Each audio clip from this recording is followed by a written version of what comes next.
potential to reach into the heart of the problem. Thank you.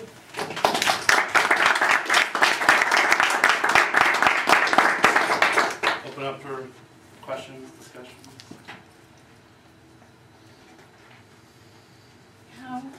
How much will a WOFM cost for someone in India?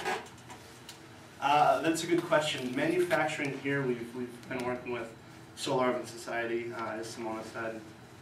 Manufacturing here is about $1 per unit. A lot of that is labor-intensive work, putting together things like that. It's meant to be labor-intensive and not technically intensive, so that it can be assembled in other places. So we don't have an exact correlation of what it would be with labor costs in India, and also if we're looking to manufacture them, there were supplies. The way that we got that 15-day turnaround is based off of a $1 production. Did your team in India get any feedback about the dollar, whether that would be something that households would be willing to pay?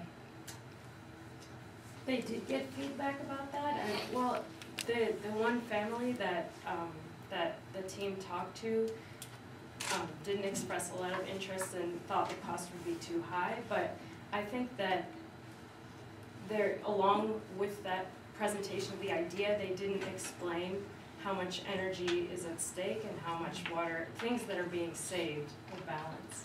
I'm just wondering if you had or if you would consider other methods of payment, or a 30-day free trial, or put money down and return and get your money back, or a monthly, I don't know, just anything like that. Right, and that was a crucial part of our rollout, is understanding the sales. So our first 1,000 that we bring over there isn't a production cost. That's what the money that we're going to get is going towards.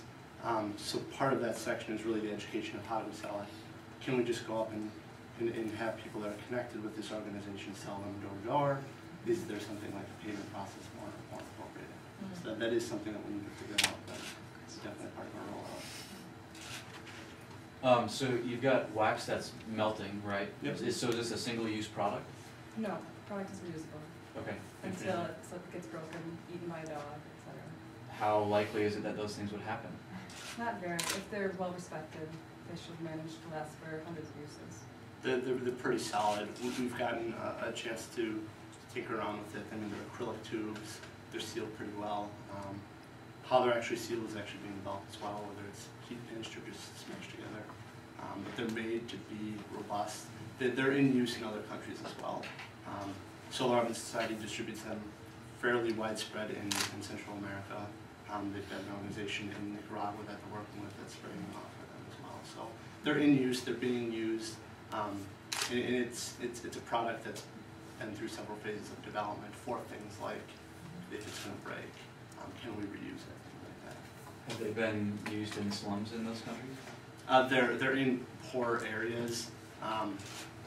That's kind of the trick of transferring the market, because one slum in one country is going to be different than the other one, but they're the same, I guess, demographic of the country, the people that are boiling water, that need to boil water, that can't have an effective means of treating the water otherwise. So this is will be a question really for all the teams, probably. But what other solutions did you consider? What other concepts did you look at that you rolled out? You don't need to go into a lot of detail, but again, when we get to the final, you're going to want to let the group know that you looked at various items and this one was down selected as the best. I think one of the most promising from the outset, what we saw as most promising was kind of this idea of, looking into the water reuse and having someone in a community or in an area of about 100, 200 homes setting up a small-scale treatment system, and then setting up a system where it would be beneficial for people to reuse their water. WaterLink did a great job of explaining the issues behind water reuse. It is a complete behavioral change, so you have to have some very big incentives there. So what we were looking at is having families collect their wastewater, have a company actually pay them for that gray water, and then take it to this treatment system, treat the water, and then sell it as drinking water for a higher price. The issue we ran into that is we didn't feel very comfortable, because when you start getting into gray water reuse, there's a lot of issues with reusing it as drinking water. You want to make sure that it's pristine. You don't want to be selling dirty water. And So what we kind of came to the conclusion is, given what we have this semester and given where we are at this point, that probably wasn't a feasible solution because we couldn't ensure the quality of the water coming out. So essentially you would be treating the water and then reselling it as wash water, which we didn't think was, I mean, it didn't make a whole lot of sense from our standpoint. The idea behind this is to establish an initial connection and eventually work towards a solution similar to that. But I mean, we just discussed this in quite a bit of detail, and we came to the conclusions that we really would need that initial connection first before we're able to go into this very high quality control aspect of treating gray water and reuse or used water. There really are great ideas out there. Rainwater harvesting is one. I'm sure you'll hear one after us. What we saw is that these things aren't in the market right now. There's people aren't using these, so why aren't they? We saw that, well, it's about getting into the market first. So that's why we said, okay, how are we going to get into this market? We saw, okay, it happens through small things. Through small products, we build trust. That's the crucial link that someone was talking about. It's about establishing the link to then continue the progress. So that's where the idea of starting small, starting with something like the lobby. You talked about trust just now. For people that for generations have been boiling water as the known way to really make sure their water is pure, how do you convince them that this melting wax is an indication of the same quality or good enough quality? How do you change that behavioral attitude that, no, I need it to boil to know that it's safe to drink? Right. That's a great question, and that's certainly something that the Solar Urban Society encounters all the time. Sure. They're pushing these things, and it's, even with solar cooking, it's the idea of how do we prove to people that this actually works. So we've looked at some of the protocols that they've done. They've done things like educational seminars. They have people even bring in microscopes and like you can look under and see the difference between treated and not treated. So there are protocols for doing that. The way that we do that is a crucial question that we're looking to answer, but it's going to be market specific. I kind of gathered that working through the NGOs and the women's groups, that was one of your ways.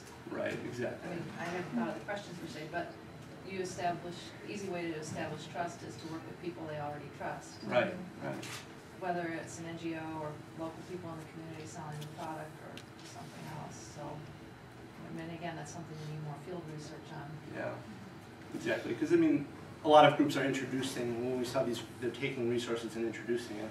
There can be things like microfinancing. It's a concept that might be completely foreign to them that they have to have the trust of the group to buy into as well. So the people that we look to work with on the ground are the people that are going to be helping us advising in that. I have some thoughts kind of on your the initial part of your presentation where you're talking about the problem. A couple of things. When I heard you say that 7 out of 10 people have waterborne diseases, is that just ongoing? I mean, that strikes me as a really odd statistic. Those are occurrences per year. Okay.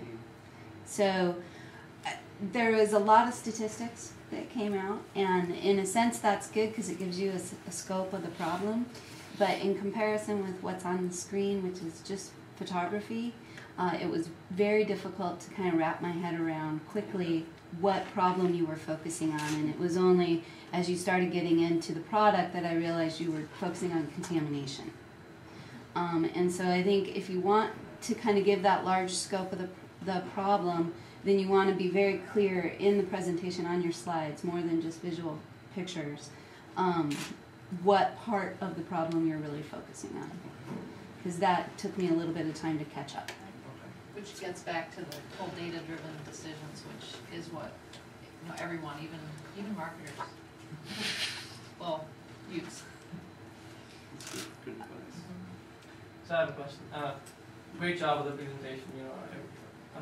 Smart can actually full on the work you put into it. Specifically, you did mention that you're going to work with the local women's group, and you're going to rely heavily on them as to form your distribution channel. Do you have any data that indicates that they've worked in a similar capacity with other organizations in the past?